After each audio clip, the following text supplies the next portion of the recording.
A very good morning to all my dear students. Let's start the today's lecture with our chapter Sustainable Management of Natural Resources. So today we'll start the topic that is water for all. सबके लिए पानी है. इस topic का हिंदी में मतलब मैंने अभी आपको बताया. वाटर फॉर ऑल का मतलब क्या होता है? सबके लिए पानी है. पानी सबके लिए है. ओके. तो यहाँ किस पानी की बात हो रही? पीने वाले पानी की बात हो रही. ओके. तो हमें पीने वाले पानी को बहुत ज़्यादा अच्छे से रखना चाहिए. दैट मीन्स उसको वेस्ट नहीं करना चाहिए, उसको पोल्यूट नहीं करना चाहिए. बट इंसान अपने कर्मों की वजह से जो हम पानी पीते हैं उसी को पोल्यूट करता रहता है. कैसे? जो फ्रेश वाटर होता है, जो पानी हमारे पीने के लिए इस्तेमाल किया जाता है, वो नदियों में फ़्लो हो रहा होता है. क्यों नदियों में फ़्लो हो रहा होता है? क्योंकि नदियाँ जो हैं वो फ्रेश वाटर या ड्रिंकिंग वाटर का प्योर सोर्स होती हैं. ऐसा क्यों होता है? क्योंकि नदियाँ निकलती हैं ग्लेशियर से. ग्लेशियर मतलब बर्फ़ के पहाड़ जब पिघलते हैं, जब उन पर धूप पड़ती है तो वो पिघलते हैं, तो वो साफ़ पानी देते हैं. वो साफ़ पानी नदियों में बहता है. और उसी नदियों को जो साफ़ पानी की नदियाँ हैं, जैसे हमारे कंट्री में हमारी पवित्र गंगा है, यमुना है, गोदावरी है, ओके, नर्मदा है, तो ये सारी साफ़ पानी की नदियाँ हैं. तो इन नदियों में जब इंसान गंदगी फैलाने लगता है, जब बड़ी बड़ी इंडस्ट्रीज़ अपना कचरा, केमिकल सब डंप करने लगती हैं, तो ये पानी, हमारे पीने वाला जो पानी है, वो पोल्यूट होने लगता है और लोगों को बहुत सारी बीमारियाँ होने लगती हैं. ओके. तो सबके लिए पानी बहुत ज़्यादा इम्पॉर्टेंट सोर्स होता है. हम खाने के बिना तो 10, 15, 20 दिन ज़िंदा रह सकते हैं, बट पानी के बिना हम 7 दिन से ज़्यादा ज़िंदा नहीं रह सकते हैं. पानी बहुत ज़्यादा ज़रूरी होता है हमारे शरीर के लिए. ऐसा क्यों? क्योंकि हर एक सेल को पानी चाहिए होता है ऑक्सीजन लेने के लिए. ब्लड में 70% पानी होता है, आप लोगों को पता होना चाहिए. ओके. तो हमारी बॉडी जो है वो लगभग 70-80% वाटर से बनी होती है. ओके. तो वाटर हमारी बॉडी के लिए बहुत ज़्यादा ज़रूरी होता है. ओके. वाटर क्या होता है? वाटर में बहुत सारे मिनरल्स भी होते हैं. ऊपर से वाटर के थ्रू हमारी बॉडी का जितना वेस्ट है वो यूरिन के फॉर्म में बाहर निकलता है. ओके. तो वाटर हमारी बॉडी के लिए बहुत ज़्यादा ज़रूरी है. लेकिन इस वाटर को बहुत ज़्यादा पोल्यूट किया जाता है पूरे दुनिया में, खासकर हमारे इंडिया में. इंडिया में जो बड़ी बड़ी इंडस्ट्रीज़ हैं, फैक्ट्रीज़ हैं, वो नदियों में, जो साफ़ पानी की नदियाँ हैं, उनमें अपना वेस्ट, अपना पोल्यूशन, जो भी उनके जो केमिकल सब्सटेंसेस रिलीज़ होते हैं, हार्मफुल केमिकल्स रिलीज़ होते हैं, वो डायरेक्टली पानी में रिलीज़ कर देते हैं. हालांकि गवर्नमेंट अब इससे रिलेटेड थोड़ा स्ट्रिक्ट हो रही है. जैसे यूपी गवर्नमेंट ने बहुत सारे स्ट्रिक्ट मेजर्स अपनाए थे, तब जाके गंगा का पोल्यूशन जो है वो कम हुआ था. नहीं तो गंगा में पोल्यूशन इतना ज़्यादा बढ़ गया था कि गंगा का पानी धीरे धीरे पीने लायक भी नहीं बचा था. ओके. क्योंकि देखिए ये जो नदियाँ हैं उसके किनारे किनारे बहुत सारे गांव बसे होते हैं, शहर बसे होते हैं. वो शहर और गांव के लोग उन नदियों में अपना कचरा डंप करते रहते हैं. ओके. तो नदियाँ ऐसे पोल्यूट होती हैं. नदियों में रहने वाले जानवर तो मरते ही हैं, साथ में जो उस पानी को पीता है उसको कोई ना कोई बीमारियाँ हो जाती हैं. तो चलिए एक्टिविटी 16.9 को रीड करते हैं. Villages suffering from chronic water shortage around a water theme park इन महाराष्ट्र. महाराष्ट्र में जो गांव हैं वो बहुत ज़्यादा पानी की कमी से जूझ रहे हैं, बहुत लंबे पानी की कमी से जूझ रहे हैं, बहुत लंबे समय से पानी की कमी से जूझ रहे हैं महाराष्ट्र के कुछ गांव. Debate whether this is the optimum use of available water. आप डिस्कस करिए अपने घर वालों से भी कि क्या ये ऑप्टिमम यूज़ है, क्या ये सही तरीका है अवेलेबल वाटर को यूज़ करने का. ओके. तो क्या ऐसा सही तरीका है जिससे सबको पानी भी मिल सके और पानी की कमी भी ना हो, तो ये डिस्कशन करिएगा आप. Okay. Water is a basic necessity for all terrestrial forms of life. Water सारे लिविंग ऑर्गेनिजम्स के लिए एक बेसिक नेसेसिटी है, बहुत ज़्यादा ज़रूरी है. We studied in class 9th about the importance of water as a resource. हमने क्लास 9th में पानी को एज अ इम्पॉर्टेंट रिसोर्स पढ़ा था कि पानी कितना ज़्यादा इम्पॉर्टेंट नेचुरल रिसोर्स है. ओके. द वाटर साइकिल के बारे में भी पढ़ा था कि वाटर साइकिल क्या होती है. देखिए शॉर्ट में मैं बता देता हूँ वाटर साइकिल क्या होती है.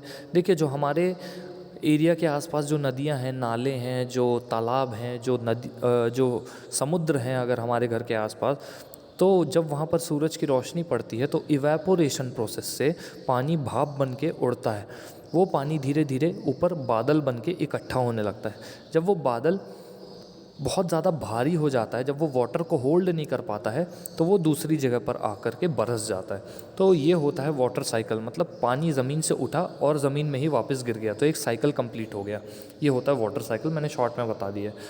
और ये भी हमने पढ़ा है क्लास 9 में कि कैसे ह्यूमन इंटरवेंशन जो है वो पोल्यूट करता है वाटर बॉडीज़ को। मतलब इंसानों का जो हस्तक्षेप है, इंसान जो पानी को पोल्यूट करने के लिए जो हस्तक्षेप करते हैं, ठीक है, वो कैसे वाटर बॉडीज़ को पोल्यूट करता है। However, human intervention also changes the availability of water in various region। इंसानों का जो हस्तक्षेप है उससे पानी की अवेलेबिलिटी भी चेंज हो जाती है।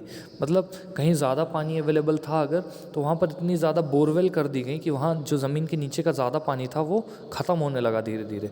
ओके, इंडिया में कई एरियाज़ हैं जहाँ पर बोरवेल करना मना हो गया है, क्योंकि वहाँ पर इतनी ज़्यादा बोरवेल हो गई हैं कि जो अंडरग्राउंड वाटर है वो अब मिलता ही नहीं। ओके, अंडरग्राउंड वाटर लगभग ख़त्म हो चुका है। Activity 16.10, study the rainfall patterns in India from an atlas. एक एटलस अगर आपके पास होगा या ज्योग्राफी की बुक होगी तो उसमें रेनफॉल जो चैप्टर होगा तो उसमें रेनफॉल पैटर्न दिए हैं कि इंडिया में रेनफॉल पैटर्न कैसे होता है। सबसे पहले मॉनसून कहाँ आता है, फिर पानी कैसे गिरता है, कहाँ कहाँ बरसता है, ओके, उसका कारण क्या होता है। तो ये सब आप अपने एंड पे स्टडी करिएगा। Identify the regions where the water is abundant and the regions of water scarcity.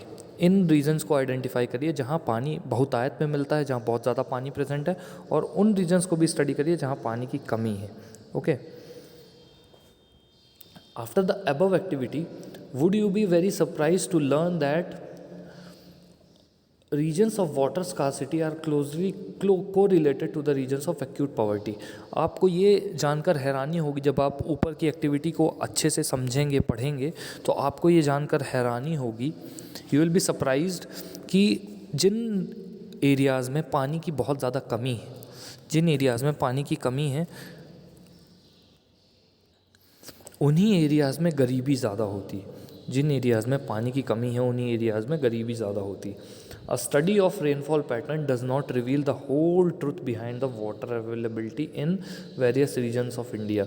Rainfall आप अगर पढ़ोगे तो अगर रेनफॉल को आप पूरी तरह से भी समझ लो तो भी आप ये पूरी सच्चाई नहीं पता लगा पाओगे कि वाटर कई जगह क्यों ज़्यादा पाया जाता है, कई जगह क्यों कम पाया जाता है। इंडिया में बारिश मॉनसून सीज़न की वजह से होती है मेनली। मतलब जो बरसात का सीज़न आता है जिसको हम मॉनसून बोलते हैं, तो उसमें मैक्सिमम पानी साल का बरसता है।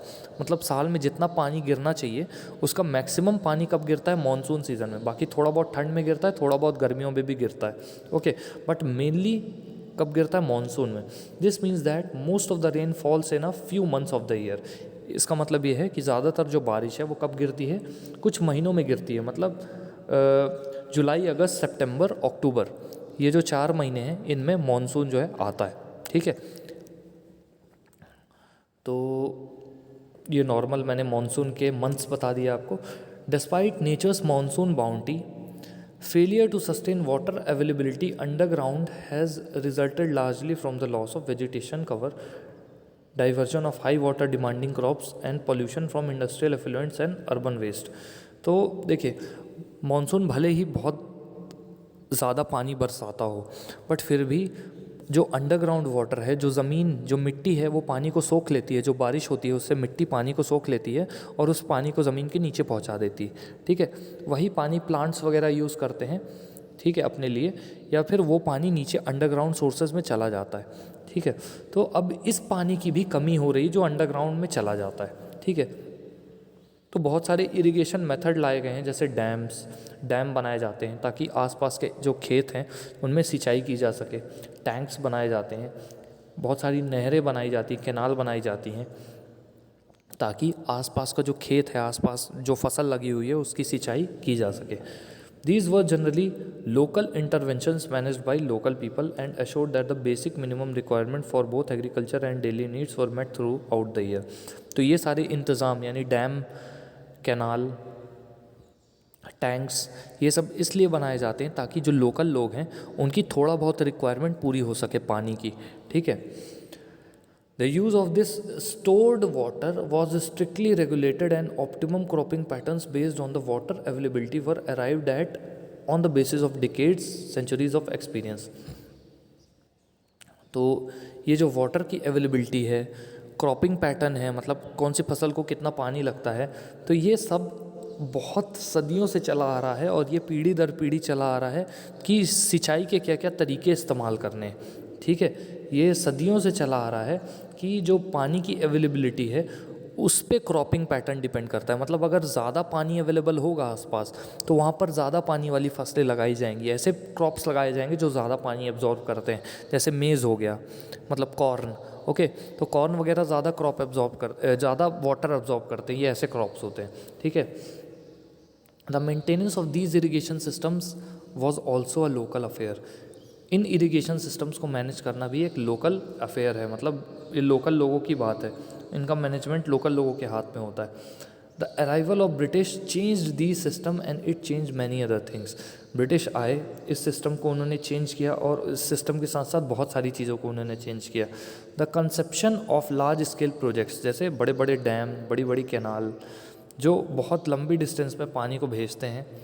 ठीक है, and implemented by British and carried out with no less gusto by our newly formed independent government। तो ये जो तो इस पैराग्राफ में ये बोलने की कोशिश कर रहा है कि ब्रिटिशर्स ने बहुत बड़े बड़े डैम बनाए, बहुत बड़ी बड़ी कैनाल बनाई जो दूर दूर तक पानी को भेजने में मदद कर सकती हैं, बट उन्होंने अपने काम के लिए बनाया था। हमारी गवर्नमेंट ने क्या किया, एज इट इज़ उनके मतलब वाली जो नहरें हैं, जो उन्होंने चीज़ें जो बनाई हैं, उनको एज इट इज़ एक्सेप्ट कर लिया। उनको पहले देखना चाहिए था हमारी गवर्नमेंट को कि वो सही है या नहीं है इन्वायरमेंट के लिए, वो कितना ज़्यादा इन्वायरमेंट को नुकसान पहुंचा रही।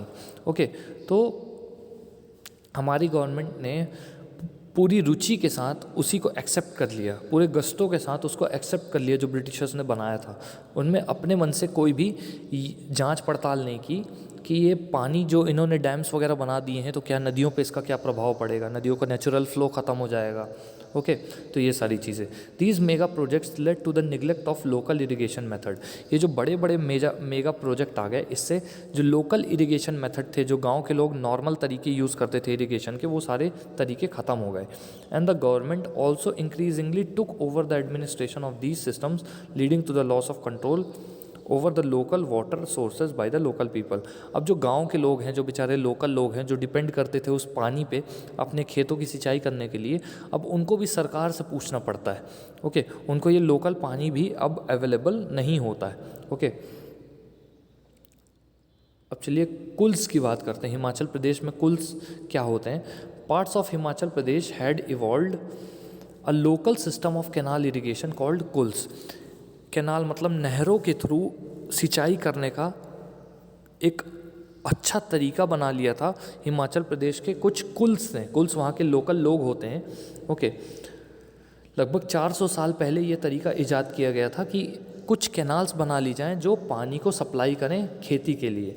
Okay, the water flowing in the streams, जो स्ट्रीम्स में, जो नदियों में, नहरों में पानी फ्लो हो रहा था, उसको डाइवर्ट कर दिया जाता है, उसका जो दिशा है वो चेंज कर दी जाती थी।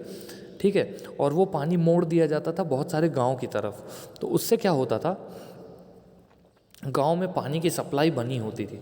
ठीक है, the management of water flowing in these schools was by common agreement among all the villages. तो जितने भी आसपास के गांव हैं तो उनकी स्वसहमति होती थी, उनकी सबकी सहमति होती थी, और वो खुद बोलते थे कि ये जो पानी है जो पहाड़ों से बहकर आता है, जो नहरों में बह रहा है, तो उनको गांव की तरफ लाया जाए। तो ये पूरी उनकी सहमति रहती थी। ओके,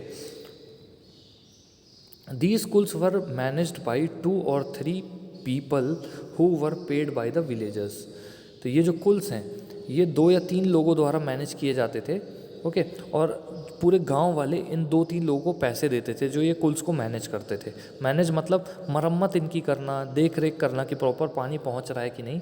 ठीक है, और बदले में पूरे गांव वाले मिल करके इनको पैसा देते थे। क्यों पैसा देते थे? क्योंकि ये पानी लेकर आते थे। कैसे? नहरों से। ठीक है, नहरों को मोड़ देते थे ये गांव की तरफ, तो गांव में पानी आ जाता था। ओके, और वो पानी फिर सिंचाई करने के लिए खेतों में यूज़ होता था।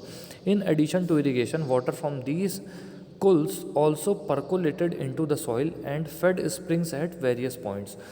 इसके साथ साथ जो पानी कुल्स में भरा हुआ है वो मिट्टी में परकोलेट कर जाता था, ठीक है, ताकि जो स्प्रिंग्स है, स्प्रिंग मतलब छोटे छोटे जो तालाब होते हैं ताज़े पानी के, ठीक है, वहाँ पर भरा जाता था इन पानियों को। After the kuls were taken over by the irrigation department, most of them became defunct and there is no amicable sharing of water as before. Defunct का मतलब होता है जो फंक्शन में नहीं होते, अब जो फंक्शन में नहीं रह गए।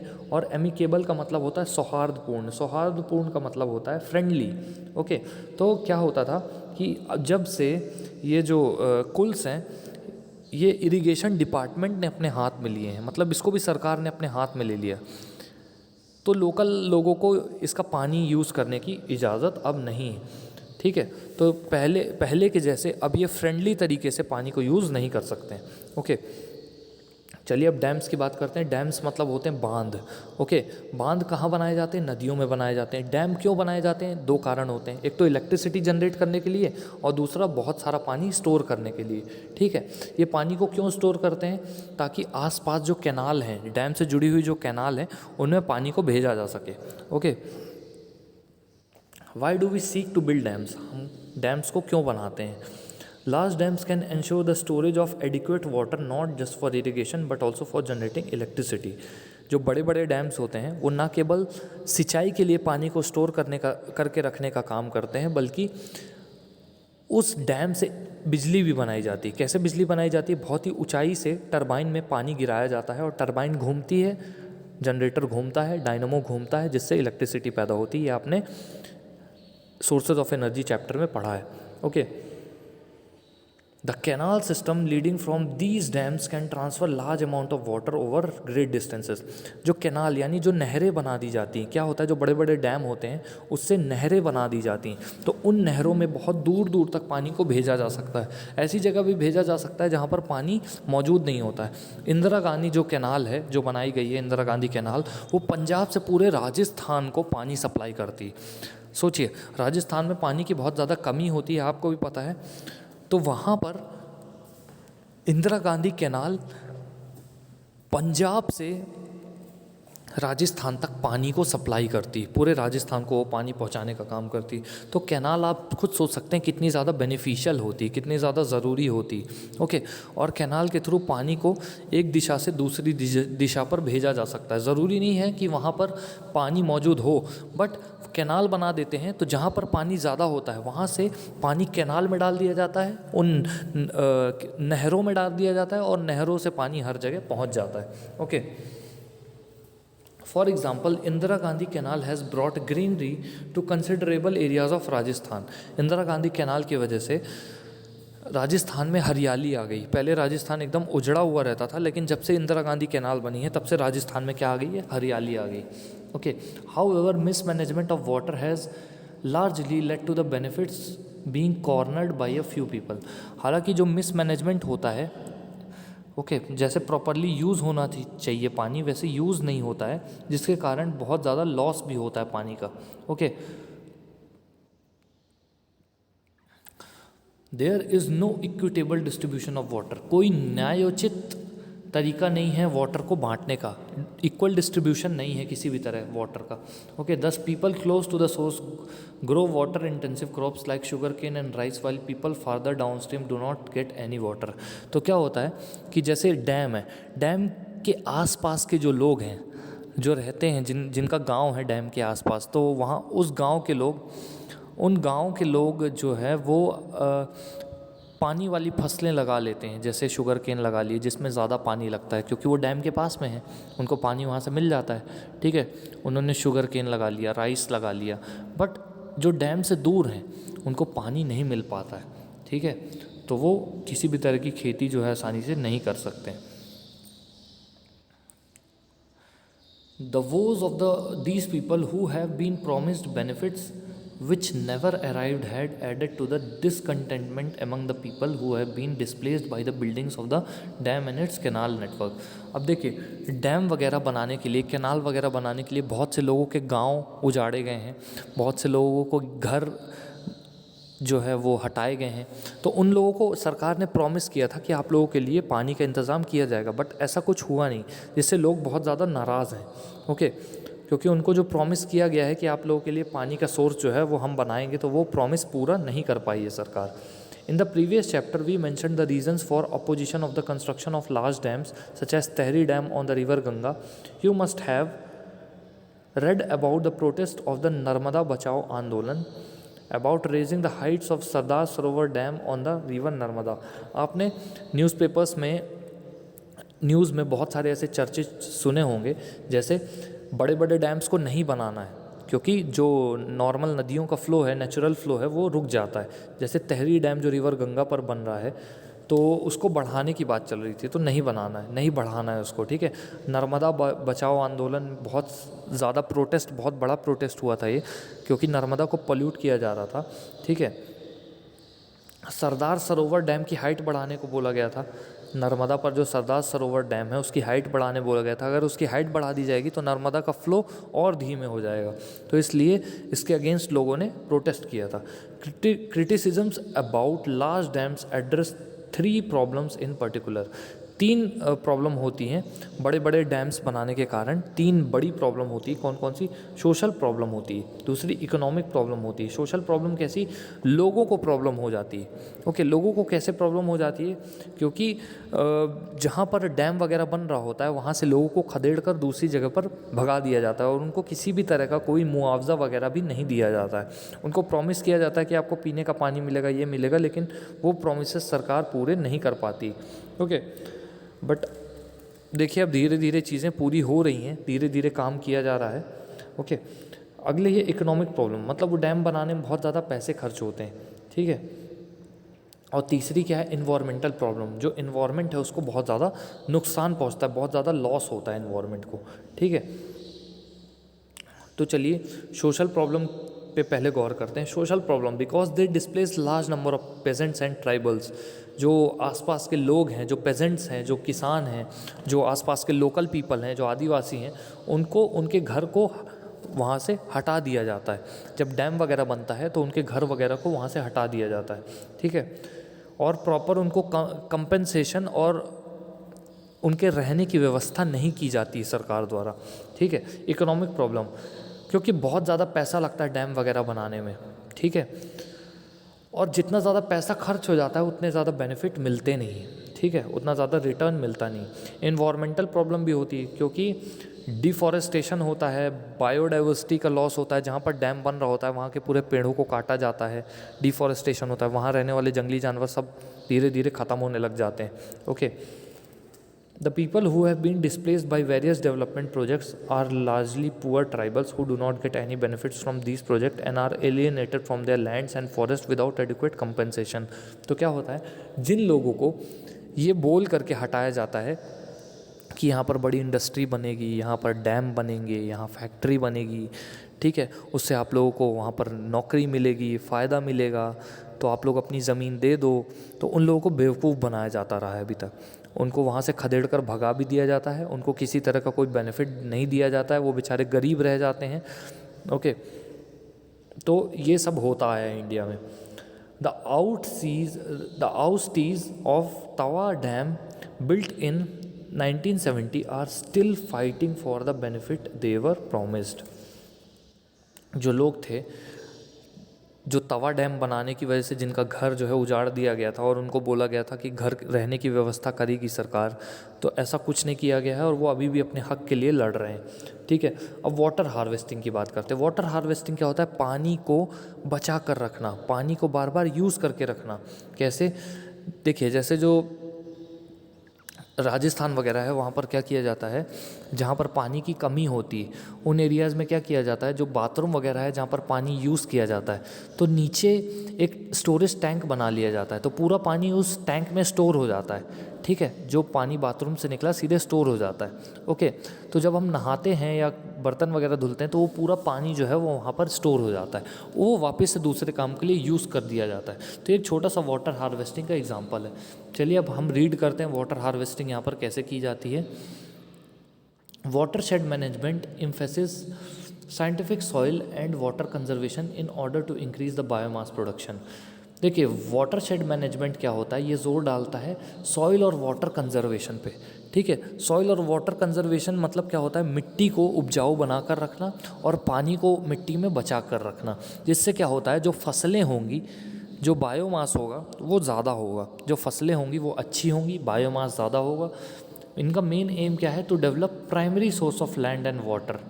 ठीक है, इनका मेन एम क्या है, लैंड यानी रहने की ज़मीन और पानी का, पीने का पानी जो है उसका प्राइमरी सोर्स क्रिएट करना। प्राइमरी सोर्स मतलब एक ऐसा सोर्स क्रिएट करना जिससे पानी और लैंड दोनों हमको मिल सके। ठीक है, to produce secondary resources of plants and animals for use in a manner which will not cause ecological imbalance. तो सेकेंडरी रिसोर्सेज यानी प्लांट्स और एनिमल्स का इस तरह से यूज़ करना ताकि इकोलॉजिकल इम्बैलेंस ना हो। ठीक है, प्लांट्स और एनिमल्स का इस तरह से यूज़ करना ताकि इकोलॉजिकल इम्बैलेंस ना हो। Watershed management not only increases the production and income of the watershed community but also mitigates droughts and floods and increases the life of down stream dams and reservoirs. तो watershed management जो है वो ना केवल production बढ़ाने में मदद करता है बल्कि इनकम भी बढ़ाता है। जैसे वाटरशेड मैनेजमेंट होगा तो उससे क्या होगा, जो किसान है वो ज़्यादा से ज़्यादा क्रॉप्स को ग्रो कर पाएंगे, ज़्यादा से ज़्यादा क्रॉप्स ग्रो होंगे तो ज़्यादा से ज़्यादा पैसे आएंगे उनके पास। ठीक है, लेकिन वाटरशेड मैनेजमेंट करने से क्या होता है कि एक और फ़ायदा होता है, मैं आपको बताऊं, उससे जो ड्राउट वगैरह हैं यानी जो अकाल, जो सूखा पड़ता है, ठीक है, वो नहीं आता। ठीक है, और कई जगह ऐसा होता है कि बाढ़ वगैरह भी नहीं आती। ठीक है, क्योंकि वो जो पानी आ रहा है एक्स्ट्रा उसको स्टोर कर लिया जाता है टैंक्स में, तो बाढ़ भी नहीं आती। ठीक है, और जो पानी की कमी है, जो जितना पानी आया था उसको स्टोर कर लिया गया, तो जब सूखा पड़ेगा तो वो पानी की कमी भी पूरी हो जाएगी। ओके, वो जो स्टोर्ड वाटर है उससे। Various organisations have been working on rejuvenating ancient system of water harvesting as an alternative to the mega projects like dams. बहुत सारे ऑर्गेनाइजेशन जो है वो तरीके खोज रहे हैं कि डैम्स का कोई ऑल्टरनेटिव निकाला जाए। ठीक है, ताकि नेचर को कोई ज़्यादा नुकसान ना हो, जो वहाँ रहने वाले लोग हैं उनको भी कोई नुकसान ना हो। These communities have used hundreds of indigenous water saving methods to capture every trickle of water that had fallen on their land. ये जो कम्युनिटीज़ थे इन्होंने ऐसे ऐसे तरीके निकाल लिए हैं कि एक एक बूंद पानी को ये रिसाइकल, रीयूज़ कर रहे हैं। ओके, इनका एक बूंद पानी भी वेस्ट नहीं होता है, जो इनकी ज़मीन में गिरता है वो एक एक बूंद पानी को ये यूटिलाइज कर लेते हैं। ठीक है, कैसे कर लेते हैं, देखिए ये छोटे छोटे गड्ढे खोद लेते हैं, ये तालाब बना देते हैं। ठीक है, कुछ वाटरशेड सिस्टम बना देते हैं। ठीक है, छोटे छोटे डैम्स बना देते हैं, डाइक्स बना देते हैं, लाइमस्टोन के रिजर्वायर बना देते हैं, अपने छतों में जहाँ पर ये रह रहे होते हैं वहाँ पर पानी कलेक्ट करने की यूनिट्स बना देते हैं। ठीक है, तो ये क्या करते हैं कि ये नेचुरल तरीक़ों से पानी को स्टोर करने का काम करते हैं ये लोग। ठीक है, जिससे क्या होता है कि पानी की कमी नहीं होती किसी एरिया में। ठीक है, जो भी बरसात का पानी गिरा उसको छत पे स्टोर कर लिया। ठीक है, या कोई तालाब बना दिया वहाँ स्टोर कर दिया, कोई लेक बना दी वहाँ स्टोर कर दिया। ठीक है, छोटे छोटे गड्ढे बना दिए वहाँ स्टोर कर लिया और उस पानी को फिर यूज़ करते रहते हैं। Water harvesting is an age old concept in India. सदियों पुराना कंसेप्ट है वाटर को हार्वेस्ट करना। हार्वेस्ट करना मतलब बचा कर रखना, अच्छे से इस्तेमाल करना।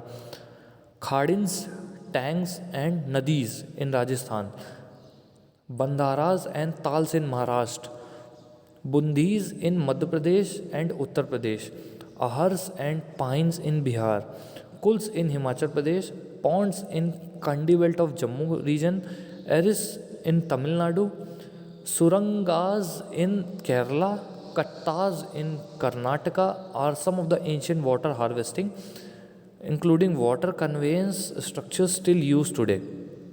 तो ये कुछ वाटर हार्वेस्टिंग के तरीक़ों के नाम लिखे हैं जो अलग अलग जगह अलग अलग नाम से बोले जाते हैं। जैसे खाड़िन, टैंक्स और नदी बोली जाती है राजस्थान में, बंधाराज और ताल्स बोले जाते हैं महाराष्ट्र में, बूंदीज मध्य प्रदेश और उत्तर प्रदेश में बोला जाता है, आहर्स और पाइन्स बोला जाता है बिहार में, कुल्स बोला जाता है हिमाचल प्रदेश में, पॉन्ड्स बोला जाता है कांडी बेल्ट में जम्मू रीजन के, एरिस बोला जाता है तमिलनाडु में, सुरंगास बोला जाता है केरला में, कट्टास बोला जाता है कर्नाटका में। ठीक है, तो ये सब जगह अलग अलग नाम होता है। Water harvesting technique are largely local specific and benefits are also localised. तो वाटर हार्वेस्टिंग की जो टेक्निक्स है, जो तरीका है पानी को हार्वेस्ट करने का, ठीक है, ये बहुत ज़्यादा लोगों पे भी डिपेंड करता है कि वहाँ के लोग कितने जागरूक हैं, कितने ज़्यादा इंटरेस्टेड हैं पानी को एब्जॉर्ब करने में, पानी को हार्वेस्ट करने में कितने ज़्यादा वो सक्षम हैं। ठीक है, giving people control over their local water resources ensures that mismanagement and over exploitation of these resources is reduced और रिमूव्ड।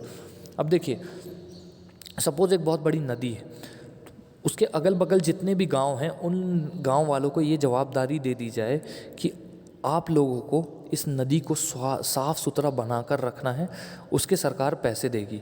ठीक है, तो वो नदियों को साफ़ सुथरा बना के रखने की कोशिश करेंगे। ठीक है, अगर सरकार खुद जा कर के नदियों को साफ़ करेगी तो वो बार बार क्या करेंगे, वहाँ के लोग जो हैं वो नदियों को गंदा ही करेंगे, वो बात नहीं मानेंगे। लेकिन जब उन लोगों को खुद ही रिस्पॉन्सिबिलिटी दे दी जाएगी कि अब ये आपकी धरोहर है, आपकी जिम्मेदारी है इसको साफ़ सुथरा करके रखना, तो वो अपना काम ज़रूर करेंगे। ओके, तो ये एक तरीका था। सो स्टूडेंट्स, आज का लेक्चर हम यहीं पर ख़त्म करते हैं। नेक्स्ट लेक्चर में हम कोल और पेट्रोलियम के बारे में जानेंगे कि कोल और पेट्रोलियम क्या होते हैं, कहाँ से मिलते हैं। ठीक है, फिर हम देखेंगे कि कुछ एक्टिविटीज़ को देखेंगे, फिर हम एक ओवरव्यू लेंगे नेचुरल रिसोर्स के मैनेजमेंट का। ओके, सो स्टूडेंट्स, आज का लेक्चर मैं यहीं पे ख़त्म करता हूँ। जो भी डाउट्स हैं, कोई भी लाइन आपको नहीं क्लियर हुई है, कोई पैराग्राफ नहीं समझ में आया है, कोई वर्ड नहीं समझ में आया है, तो डाउट्स आप मेरे से पूछ सकते हैं। That's all for now, thank you so much.